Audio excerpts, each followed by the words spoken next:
성경의 숲을 걷다. 오늘은 민수기 27장입니다. 모압 평지에 이르렀던 출애굽 2세대들은 하나님의 명령으로 두 번째 인구 조사를 했습니다. 민수기 26장에서도 확인한 것처럼 1차 인구조사와 2차 인구조사의 총인원 차이는 레인의 늘어난 인원을 포함하면 불과 마이너스 0.1%밖에 되지 않았습니다. 거의 숫자적으로 변동이 없었던 것입니다. 광야 40년 동안 이스라엘 백성들의 모습을 볼 때 참으로 놀라운 결과였어요. 반역과 불순종으로 많은 사람이 죽었음에도 불구하고 60만 1730명으로 개수가 되었던 것입니다. 그리고 1차와 2차의 인구조사의 또 하나의 차이점은 1차 때는 각 지파의 인원을 간단하게 설명을 했는데요. 2차 인구조사에서는 각 지파의 자손들까지 모두 언급을 했습니다. 이런 이유는 아마도 이것 때문인 것 같습니다. 민수기 26장 54절에서 55절입니다. 수가 많은 자에게는 기업을 많이 줄 것이요 수가 적은 자에게는 기업을 적게 줄 것이니 그들이 계수된 수대로 각기 기업을 주되 오직 그 땅을 제비 뽑아 나누어 그들의 조상 지파의 이름을 따라 얻게 할지니라. 무엇입니까? 2차 인구조사에서 각 지파 자손들의 이름을 다 언급을 했던 것은 가나안 땅을 분배하기 위함이었습니다.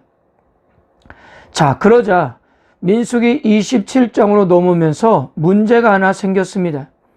대부분 남자들의 이름으로 땅의 기업을 받게 되었는데 그럼 아들이 없는 집안은 어떻게 되는가의 문제였습니다. 그 문제 제기를 한 사람은 므낫세 지파 헤벨의 아들 슬로보앗의 딸들이었습니다. 이들은 민수기 26장에서 이스라엘 백성들을 계수하는 이유를 잘 알고 있었습니다. 그것은 그 집안의 인수대로 계산해서 기업을 할당해 주려고 한다는 사실 말입니다. 26장에 보면 므낫세 지파의 전체 인원이 52,700명이었습니다.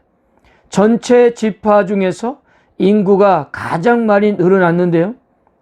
무려 64%가 이렇게 인구가 늘어났습니다. 그런데 이 숫자에는 슬로보앗의 집안은 들어가지 않았던 겁니다. 왜냐하면 슬로보앗에게는 아들은 없고 딸만 있었기 때문이에요. 그래서 슬로보앗의 5명의 딸들은 담대하게 모세에게 나가서 이렇게 이야기했습니다. 3절에서 4절입니다. 우리 아버지가 광야에서 죽었으나 여호와를 거슬러 모인 고라의 무리에 들지 아니하고 자기 죄로 죽었고 아들이 없나이다. 어찌하여 아들이 없다고 우리 아버지의 이름이 그의 종족 중에서 삭제되리까? 우리 아버지의 형제 중에서 우리에게 기업을 주소서 하매. 물론 아직 이스라엘 백성들은 요단강을 건너 가나안 땅에 들어가지 않은 상황입니다. 이제 정복 정전도 해야 하고 아직 갈 길이 멉니다. 그러나 이대로 가면 자신들의 아버지가 받아야 할 기업을 얻지 못할 것이 뻔하기 때문에 이 문제를 확정지으려고 했던 것입니다. 자, 그런데 이 슬로보앗의 딸들의 결단은 하나님의 마음을 기쁘시게 한 것으로 보여집니다. 과거 다른 사람들은 하나님의 약속, 곧 가나안의 축복을 믿지 않고 얼핏하면 애굽으로 돌아가자고 했지 않습니까? 그러나 이 딸들은 그 하나님의 약속을 믿고 사모하여 어떻게든 얻고자 했던 것입니다. 당시의 상식으로는 이들에게는 자격이 없었습니다. 왜요? 그 집안을 대표할 수 있는 아들이 없었기 때문입니다. 그러나 그들은 아버지가 받아야 할 기업을 얻기를 소망했던 겁니다. 모세 역시도 어떻게 결정을 내려야 할지 몰라서 하나님께 아뢰고 하나님께서는 그들의 요구가 옳다고 하시면서 그들에게 아버지의 몫을 정해진 기업을 줄 것을 명령하셨습니다. 뿐만 아니라 하나님은 사람이 아들이 없이 죽으면 그의 땅이 누구에게 상속돼야 하는지에 대해서 우선순위를 정해셨습니다. 아들이 없으면 딸에게 상속하고, 딸이 없는 경우 죽은 사람의 형제들에게 상속시켜야 했습니다. 형제도 없다면 그 아버지의 형제에게 상속하고, 만일 아버지의 형제들까지 없다면 가장 가까운 친족에게 상속하라고 그렇게 하셨습니다. 결국 슬로밧의 딸들의 요구는 자신들의 일만 해결되었던 것이 아니라 이스라엘 전체 12지파의 기업이 공평하게 유지되고 보존되는 데 유익을 주게 했던 것입니다. 우리는 이 부분에서 생각할 것이 있습니다. 구약의 하나님은 놀라울 정도의 유연성을 가지고 계시다는 것입니다. 우리는 앞서서 율법들을 공부할 때도 이런 하나님의 모습을 충분히 보았습니다. 이처럼 하나님은 꽉 맡기신 분이 아니시라는 거예요. 하나님은 자기 백성 중 작은 자들의 목소리도 소중히 여기시고 작은 신임에도 귀를 기울이시는 그런 분이십니다. 당시 슬로밧의 딸들은 힘이 없는 소수에 불과했고 그들의 목소리는 얼마든지 묻힐 수가 있었습니다. 그런데 하나님은 그들의 소리를 들으셨습니다. 사랑하는 성도 여러분, 우리들 역시 하나님 앞에 믿음으로 간구하는 우리들의 기도도 하나님께서 들으심을 믿으시길 바랍니다. 하나님께서 반드시 들으신다는 믿음을 가지고 기도하기를 축복합니다. 그리고 하나님께서 모세에게 이렇게 말씀하였습니다. 12절에서 14절입니다. 여호와께서 모세에게 이르시되 너는 이 아바림 산에 올라가서 내가 이스라엘 자손에게 준 땅을 바라보라. 본 후에는 내 형 아론이 돌아간 것 같이 너도 조상에게 돌아가니니 이는 신 강야에서 회중이 분쟁할 때 너희가 내 명령을 거역하고 그 물가에서 내 거룩함을 그들의 목전에 나타내지 아니하였음이니라. 이 물은 신 광야 가데스의 무리바 물이니라. 하나님께서는 모세에게 아바림 산에 올라가서 요단강 건너로 보이는 땅을 바라보라고 하셨습니다. 그러나 이미 선언하신 대로 무리바에서 하나님 말씀에 순종하지 않았기 때문에 가나안 땅에는 들어갈 수 없다라고 하셨습니다. 산에 올라 가나안 땅을 바라본 후에 죽게 될 것이라고요. 물론 그렇다고 당장 모세가 죽는 것은 아니었습니다. 그의 죽음은 신명기 34장까지 연기가 되는데요. 아직도 율법과 최종적인 고별 설교가 남아있기 때문이었습니다.